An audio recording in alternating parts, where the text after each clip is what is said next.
Vanakkam. Once again, I'm welcoming to the next session on peer review guidelines 2022.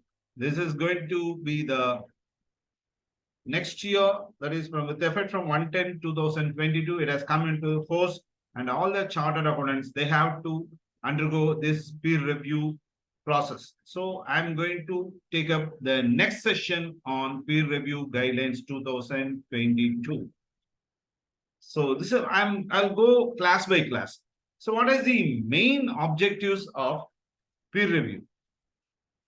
That is one, it is clearly said section 214, that is class 214, defines peer review as an examination review of the systems and procedures to determine whether the same have been put in place by the practice unit for ensuring the quality assurance services as envisaged by the TPE, that is technical, professional, and ethical standards as applicable, including audit quality maturity model, wherever applicable, or any other regulatory requirements as may be prescribed by the council or any committee, and whether the same were consistently applied during the period under review. Or next point is peer review includes direction issued by the board in this behalf. Here the board means peer review board. Class 3 peer review process, say, it is based on the principle of systematic monitoring of the procedures adopted and records maintained, and at the same time, it is carrying out the audit and assurance services. That is to, in order to ensure and sustain the quality of the assurance services, and CA has to ensure and enhance the quality of audit and assurance services. And peer review on practice unit conducted by an independent evaluator called peer review. That is, the peer review has to be conducted by independent evaluator, and he is called as peer reviewer. And this process is intended, that is, peer review process is intended to review practice units quality control and its application in engagements. And the main objective of peer review is to comply with TPE, that is technical, professional, and ethical standards as applicable to, and which is including other regulatory requirements, and it has a place and proper system including documentation thereof to amply demonstrate the quality of the assurance service. That is, technical, professional, ethical standards have to be complied, including other regulatory requirements. That means it is inclusive of all regulatory requirements, and proper documentation should be there in the audit exercise. And now we are moving to class 4, that is coverage of peer review. This is very important area. Peer review applies to all the assurance engagements signed by the practice unit during the period under review. So that means the practice unit has to sign the assurance engagements, otherwise it is not coming under the purview of the peer review. Then peer review engagement records for the peer review period, that is subject to examination review by the peer review. That is, there is a peer review period, and all the audit assurance records have to be verified by the peer reviewer. And the peer review can be done for all the practicing unit as well as its branches. That is, practice unit may have one branch or more branches at various locations in India. So that means if you have a foreign branch, it is not applicable. This is what I interpret, because they say that the location is in India. So they may opt to get the peer review for any branch by branch peer reviewer. So head office is also subject to peer review, even branch also subject to peer review. Peer reviewer at the head office has to compile and consolidate all the branches. That is, one peer reviewer is there for the head office, and there are branches, and all the branch peer reviewers reports have to be compiled for all branches, and consolidated report for the practice unit has to be prepared by the peer reviewer. Here, the peer review shall cover compliance of technical, professional, ethical standards, quality of reporting, system and procedures for carrying out assurance services, self-evaluation under quality, audit quality maturity model, or any other guideline issued by the Center for Audit Quality, training programs for staff concerned with assurance functions, including availability of appropriate infrastructure, compliance with the directions and guidelines issued by the council to its members, including fee to be charged, number of audits to be undertaken, register of for assurance engagements conducted during the year, and other related records, and comply with the directions and guidelines issued by the council in relation to article club, audit class, including attendance register, work diaries, stipend payments, and such other related records. So that means the auditor has to maintain all the records as per the ICA guidelines, and what are the total number of audits that you are to undertake. Everything has to be clearly mentioned, and it has to be clear. That's a clear records to maintain. There are clear records that have to be maintained by the practice unit. Now we are moving to the very important area, how a practice unit is subject to peer review. One is mandatory. It is mandatory by the council. It is a mandatory by the council. That is, it is compulsory. Compulsory, they have to do it. So it's a direction is given by the council, peer review board, to do the peer review. And sometimes some practice unit, they want to apply suo motu and to the board in order to conduct the peer review. One is compulsory as per the council direction. Second one is even you have got the right to apply on suo motu. And in some cases, board on specific information received from secretary of ICI or disciplinary directorate or any other regulator. So one is there are rule based on which you have to do the peer review for the practice unit. Based on the specific information received from secretary ICA or disciplinary grounds or disciplinary director or any other regulator also, special peer review of the practice unit has to be conducted for such a period as determined by the board. So this is a special case also, peer review can be undertaken. And peer review for the new unit. Here new unit, they say that the unit which is less than 12 months, which is less than 12 months, that is data establishment of peer review is less than 12 months, immediately preceding the date of receipt of the application for review. So new practice unit can also apply for the peer review, but if it is less than 12 months from the date of application, that is preceding the date of application, then there also this peer review can be undertaken based on the application submitted to the board. And even if it is more than 12 months, whether that is unit is more than 12 months, but no assurance services have been carried out. In spite of that also, they can also apply for the peer review. Then prescribed category, that is board may prescribe any other criteria of selection of practice unit for peer review as it may deem fit. Even sometimes, apart from this 4 points, one is mandatory, second one is voluntary, and third one is special case and for new unit. Apart from that also, if the board has prescribed some conditions, there also peer review can be undertaken. And now, what is the procedure for initiating the peer review? First, the practice unit has to prepare an application cum questionnaire in form number 1 towards peer review process, towards peer review. So they have to submit the application in form number 1. That is, it contains a questionnaire also.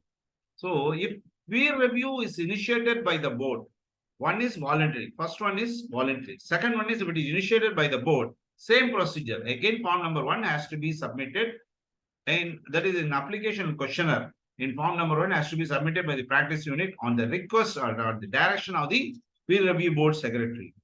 After the receipt of the application, then the board will number the application. Then after the receipt, so within the receipt of that is from the date of receipt of the application, within 3 days, the board has to recommend 3 panel peer reviewers. There are peer reviewers who are in the panel of board, and the board will recommend 3 names of the peer reviewers to the practicing unit. That is 3 days from the receipt of the application cum questionnaire.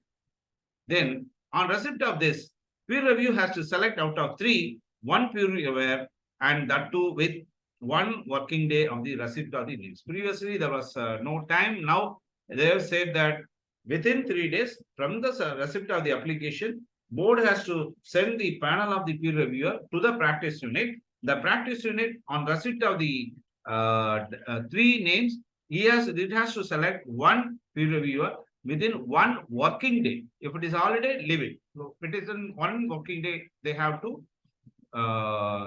peer review unit, that is practice unit, they have to select.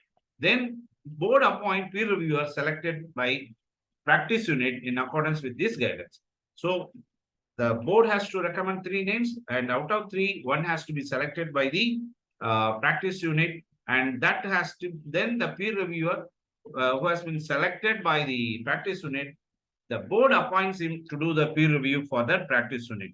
Then after the receipt, after this, the board has to intimate to the reviewer selected, and if the board has directed the reviewer to submit his declaration of confidentiality to the practice unit, and this intimation must be done by the board within 2 working days from the receipt of the choice of the name of the reviewer from practice unit.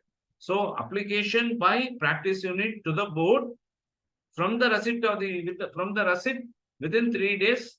The board has to select three peer reviewers, and the names have to be referred to the practice unit. And within one working day, the practice unit has to select one peer reviewer, and the board appoints that peer reviewer to do the peer review process to the practice unit, and with the direction that the reviewer has to give declaration of confidentiality to the practice unit, and the board has to send this information to the reviewer within 2 working days from the date of that is confirmation given by the practice unit to appoint one person as the peer reviewer.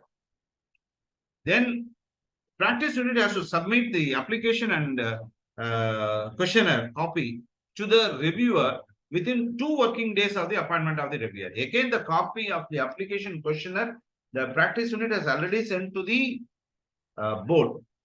And after the appointment by the board, the copy of the application has to be once again forwarded to the reviewer within 2 working days of the date of the appointment of the reviewer. Now, peer review procedure to be followed by what are the peer review procedures that the peer reviewer has to follow to conduct the peer review. So before commencement of peer review,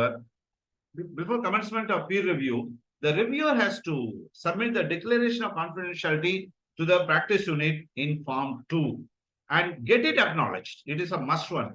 So the reviewer has to give the declaration of confidentiality in form number 2, and he has to get the acknowledgement from the practice unit. On receipt of application and questionnaire in form 1 from practice unit, the reviewer, now the peer reviewer, he has to initiate the process by of intimating practice unit about the proposed visit. It's not proposed unit, it is proposed visit. When I am going to come to the unit. Next one is he has to select some samples from the application. So these are the samples I want to verify. So the reviewer directs the practice unit, be ready with those sample details. Then the peer reviewer has proposed sample. What are the samples he has proposed? All the details the reviewer has to submit to the board in form 5. Then if the reviewer wants any other details, any additional information or further information, and he has to get the same details from the practice unit in form 6, and it has to be used for the peer review process. So any further details, the peer reviewer can ask the practice unit in form 6. Then the practice unit has to submit the details asked in form 6 within 1 working day. So here, when you look into the guideline, that is peer review guidelines, the days are very, very important. So the practice unit has to submit the details sought by the reviewer in form 6 has to be submitted within 1 working day to the reviewer.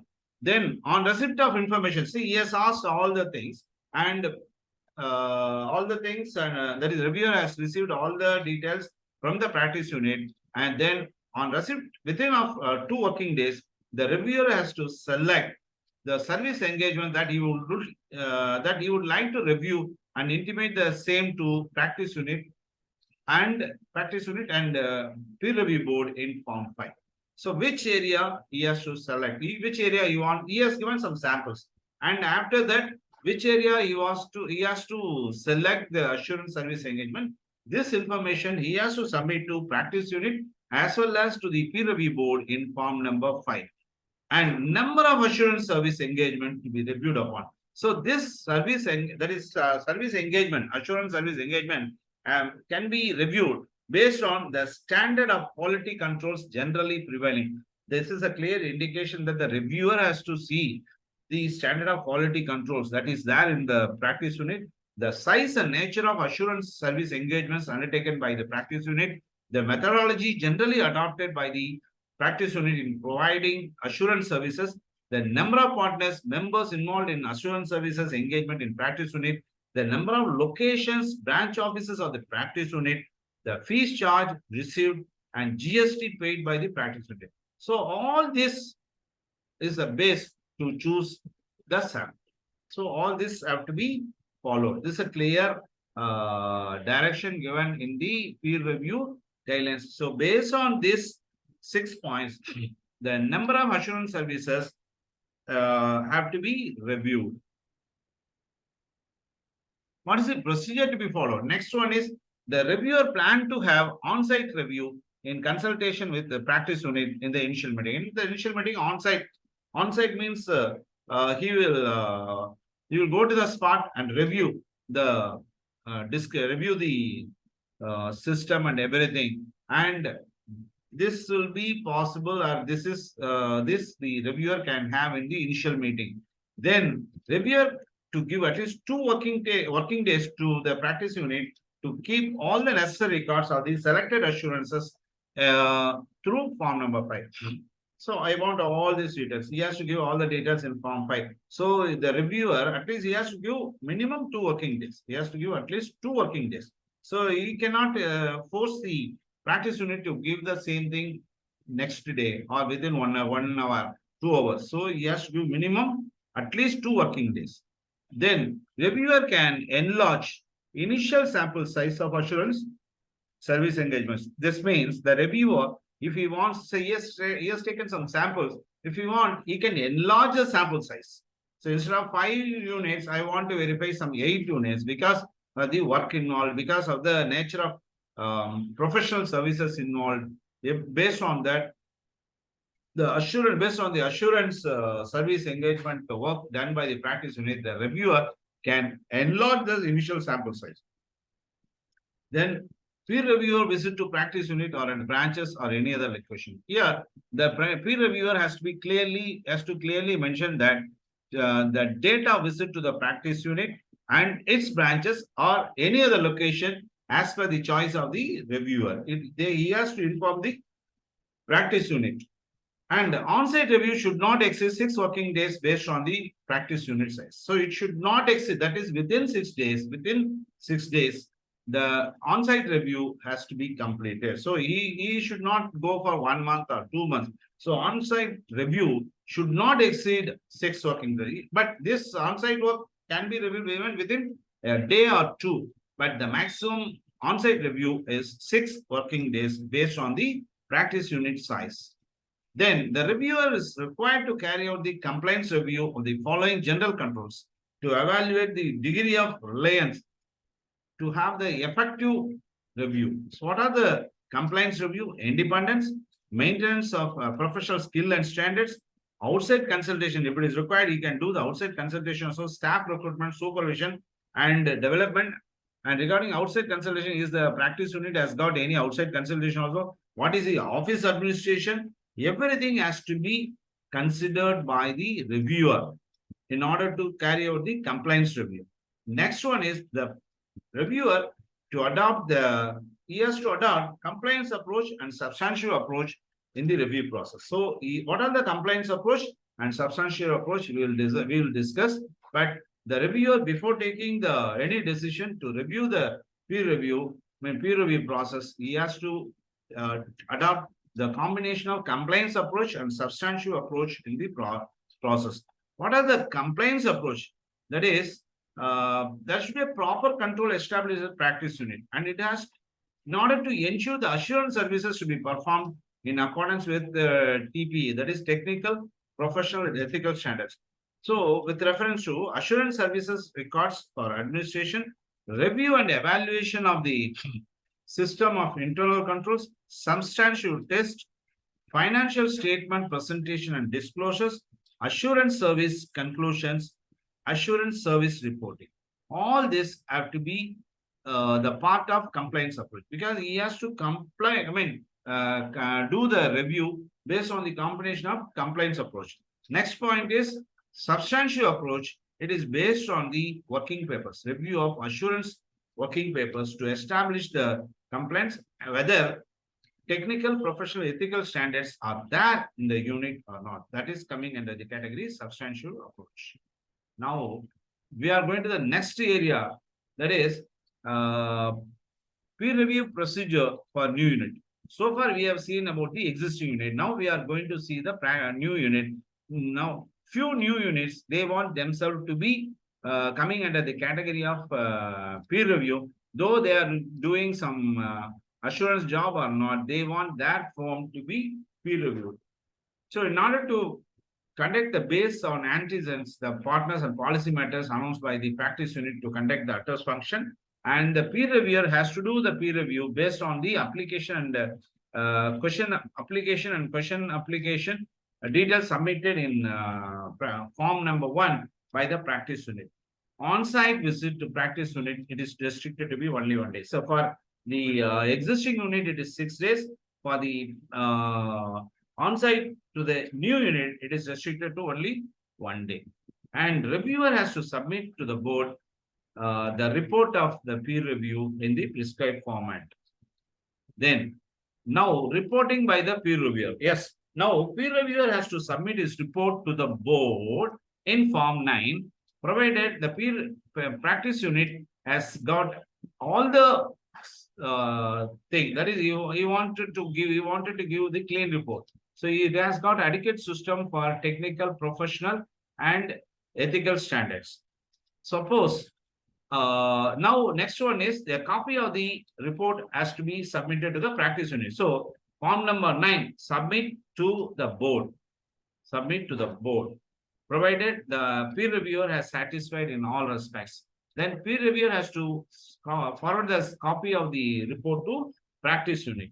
In case if he is not satisfied, he will give his preliminary report. So I'm not satisfied with this. Anyhow, I want the details. Then he has to submit the preliminary report. Based on the preliminary report or receipt of the preliminary report, within 2 days, the practice unit has to give its representation in writing or submission in writing to the peer reviewer. Then on receipt of this, yes, I'm satisfied. Then I'll give the form number 9 and I'll report to the board. And simultaneously, the copy of the form number 9 has to be sent to the practice unit. So one is, if it is clear, send the copy of form 9 to board as well as to the practice unit. If not satisfied, prepare preliminary report. Then based on the preliminary report submission details, then he will issue once again form 9 and copy to be sent to practice unit. If he is satisfied, if he is not satisfied, then he has to submit a qualified report copy to the board. Again, in the form 9, and also send a copy to practice unit. Normally, when board has received any qualified report copy, they are giving opportunity to the members to rectify the qualified report, so that they want to issue the peer review certificate in spite of the request directions received from the board. If the practice unit they are not able to fulfill the conditions, then the peer review certificate will not be issued. Here, if the peer reviewer is not satisfied, he will give a qualified report copy to the board as well as to the practice unit. Then peer reviewer has to submit the quality control for the assurance services of practice unit for the period of review that is designed to carry out this assurance services to ensure the technical, professional, and ethical standards. Next is peer reviewer has to submit the following document. Now, peer reviewer has to submit the documents that is report along with the documents to the board. That is annexed to the report as prescribed by the board, and copy of the questionnaire as received. What is the questionnaire that I have received the practice unit? Because based on which this peer reviewer has done the peer review. So copy of the questionnaire as received from peer review, I mean practice unit. Then what are the list of samples that he has selected, and based on the criteria which is being prescribed by the board. Next one is preliminary report if issued to practice units submission. So this is the 4 points that has to be accompanied by the peer review report.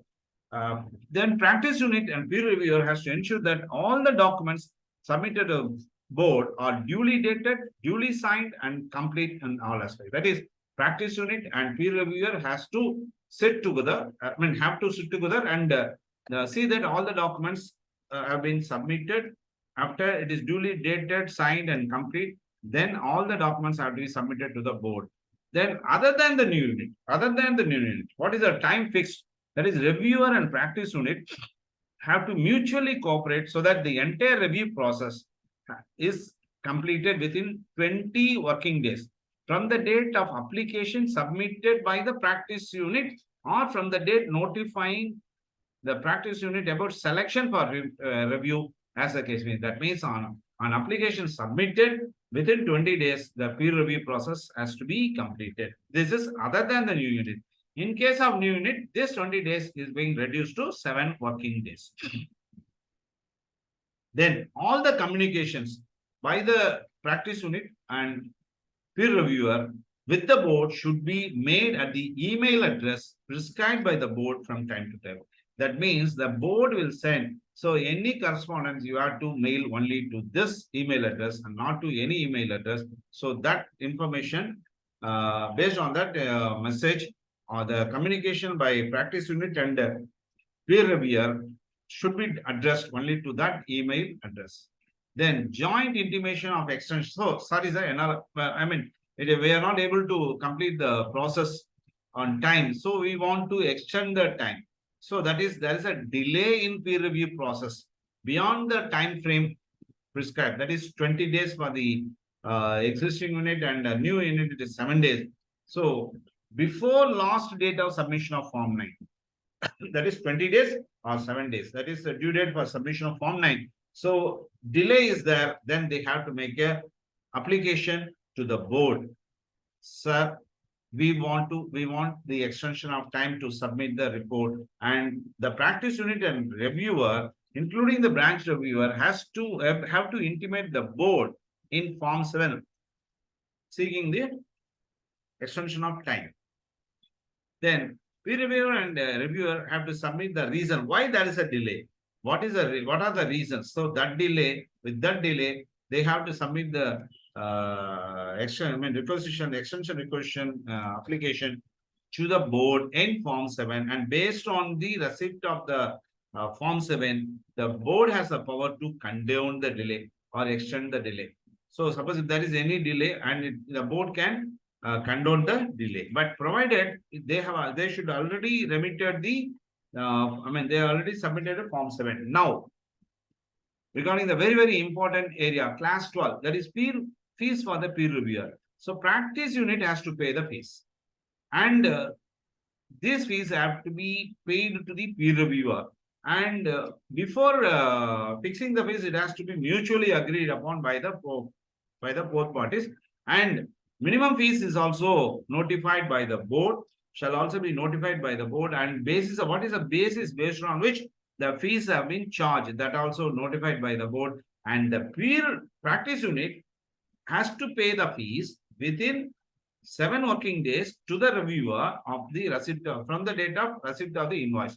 The invoice has to be submitted by the reviewer. That is, the invoice is prepared by the reviewer, and he has to submit to the practice unit, and practice unit on receipt of the invoice within 7 working days, the payment has to be made. And the prescribed fees, normally it is based on the fees charged on attested function. That is what the practice unit they are charging. Suppose if the practice unit has got a total fees of say 8 lakhs, and the peer reviewer cannot charge 4 lakhs. So it is a fee charged on attesting function. And if no attest function is there, the fees will be charged, calculated based on the gross turnover of professional fees. And the same principle is applicable to the branch practice unit. Suppose if it is A and B is applicable for head office, and the same principle is applicable for the branch practice unit. And practice unit has to pay the fees, and he has to produce. So in order to pay the fees, in order to fix the fees, the practice unit has to produce a books of account or financial statement, or it has to get a certificate from its charter accountant for its assurance services rendered. So only to this extent we have given the assurance service during the period of review. And in case the practice unit has not paid the fees, what will happen? Then the board, it will reserve the right to withhold the peer review certificate of the practice unit. So the practice unit is eligible to get the peer review certificate, but if the fees has not been paid by the practice unit to the peer reviewer, then board has reserved the right. No, we will not issue the peer review certificate. First you pay the fees, then only we will give you the peer review certificate. So board has got the power to withhold the peer review certificate of the practice unit. The board may also order, suppose if the fees claimed by the peer reviewer is more, or some other reason the peer reviewer has violated the terms of the peer review board, then the board may also order to refund the excess fees or refund even the entire fees also. But it has to record, PRB, that is peer review board, has to record the reasons for such refund directions. Then now the report has gone to the secretary, and what the secretary he will do, peer review board secretary, he has to ensure that peer review report is accompanied by all the documents and complete in nature. So the peer reviewer has to submit the report to peer review board, and it has to be monitored, has to be administered by the peer review board secretary, and he has to see that all the documents are complete in nature. Then after the receipt and after the satisfaction, then the entire reports have to be placed before the board or its subcommittee in order to consider the issuance of peer review certificate. In case the auditor has the peer reviewer has given a qualified audit report, then the same thing also the secretary will place the report before the board for consideration. And if the board say that no, follow-up action has to be done from 1 year to resolve, because he has given the qualified audit report. He has not, that practice unit has not resolved the issue. So within 1 year from the date of issue of the report, again another review has to be conducted, and the board has got the power to reduce the review of and that period should be even not less than 6 months. It cannot reduce. So between 6 months to 1 year, the follow-on review can be carried out by the peer reviewer on the practice unit. Then now issuance of practice peer review. If it is an unqualified audit report by the peer reviewer on practice unit, yes, the practice unit is eligible to get the peer review certificate. But before issuing the certificate to the practice unit, the board will confirm that the practice unit has paid the fees to the peer reviewer. And peer review certificate to the new units, it is to be decided. Yes, it is a new unit. Whether to issue the peer review certificate or not, it is the decision of the board, and it has to follow all the guidelines as per the peer review guidelines of 2022. Then peer review certificates issued or noted at that is, it has to be minuted. Peer review certificate for the following persons, the council, the board has issued the peer review certificates. Everything has to be properly minuted or noted in the noted at the board meeting. Then this peer review certificate has to be served on the practice unit by the peer review board secretary. Then if there is any thing to be added, everything will be added, and it is a duty of the peer review board secretary to update all the certificate details about the peer reviewer, about the peer review qualification, about the details of the peer review certificate in the ICAI website. So it is a responsibility of the peer review board secretary to update all the details in ICAI website with reference to peer review certificate details. And in case if the qualified audit review report is there, then peer review board secretary, he will inform the practice unit that we will not issue the certificate because of the qualified peer review report, and he will direct the practice unit to undergo review, that is follow on exercise within 1 year from the date of issue of the peer review report that is qualified. Even that can be reduced to 6 months as per the direction of the board. What is the validity of the peer review? Yeah, I've got the peer review certificate. What is the validity? So this validity is for 3 years. That is, calculate this 3 year from the date of receipt of the peer review report. So that is, peer reviewer has submitted the report to the peer review board. From the date of submission, from the date of receipt of the peer review board at the board, calculate 3 years. So because they are issuing the peer review certificate from the date of receipt of the report submitted by the peer reviewer. So the validity period is 3 years from the date of receipt of the peer review report by the board.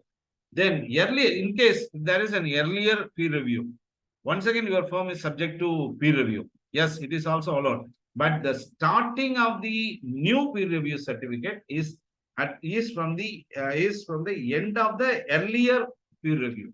Suppose if it is if the peer review is done on say 5/11/2023, and peer review is due, earlier peer review is due on 10/11/2023. So the new peer review certificate is effective from 10/11/2023 to the next 3 years. The validity of the peer review certificate for the new unit, it has to be decided by the board. For the existing unit, it is 3 years, but about the new unit, the guideline is silent, and it clearly said that it has to be decided by the board. Then practice unit responsibility, it is a duty of the practice unit. It's a responsibility to complete the peer review within the time prescribed by providing the necessary documents to the peer reviewer. So this is very, very important. This peer review guideline is a time-bound one. So within, in case of existing unit, it is 20 days from the date of application submitted to the board. In case of new unit, it is 7 days from the date of application of from the date of submission of the application to the board. So the it is the practice unit, it has got the responsibility, and he has to cooperate with the peer reviewer to complete the unit. Then validity of the peer review certificate may be extended by board. At present, it is 3. And suppose in case if the board feels that yes, we extend the validity of the period to from 3 years to 4 years, 3 years to 5 years. It is the power. The board has got the power to extend the validity of the period. For this, the practice unit has to make an application to the board in Form 8. Sir, can you extend the validity of our peer review due to the following reasons? Then extension of the validity of peer review certificate by the board is not possible other than 5. That is, without making a request in writing by the practice unit to the board, the validity of the peer review cannot be extended by the board, but board has got the power to do anything, but it is specifically say that extension of validity of the peer review certificate is not possible. Then the board has got the power to revoke the peer review certificate issued as per class 22 of the guidelines. It is also possible. It's then if the peer review certificate is being revoked, then it ceases to have effect. Can duplicate peer review certificate can be obtained. One is lost, next one is damaged. For each and everything, you have to pay 200 rupees fees to the board. In case if it is lost, you have to give an affidavit saying that I have lost the peer review certificate. Kindly issue me the duplicate peer review certificate. In case it is damaged, you have to submit the damaged certificate to the board. Then they will give you the duplicate certificate based on the fees of rupees 200. In case your firm name is changed, that is, you are from converting from firm to LLP, everything is possible. For that also same status continues, provided in the new firm, provided in the new status firm, from firm to LLP, the existing partners, at least one half, that is one half of the partners should continue in the changed status firm. from firm to new LLP. There also it is allowed, provided change in constitution, that is one half the partner to be continued. In case in between the firm, there is a change in constitution, and out of three, two have left, two have joined, so it has exceeded. It has not exceeded 50%. That is one half has not continued. So you have to once again go for the fresh peer review, and existing peer review will not be considered. This is according to me. Then, is there any amendment? So shall not issue the original certificate. Is there any, suppose in case if there is any change, in case any change in the name, so they have to give a declaration, that practice unit has to give a declaration that none, we will not issue the, we will not misuse the original certificate that has already been given. Then reorganization of practice unit. Suppose if there is a reorganization of practice unit, then the same thing has to be informed to the board, and board has got the power to take a decision on this scale, on case to case basis. They can take the decision. This is why this is what I want to cover in this presentation of peer review guidelines 2022. We will see in the next part of peer review, and I wish you all the best. Nandri, Vanakkam.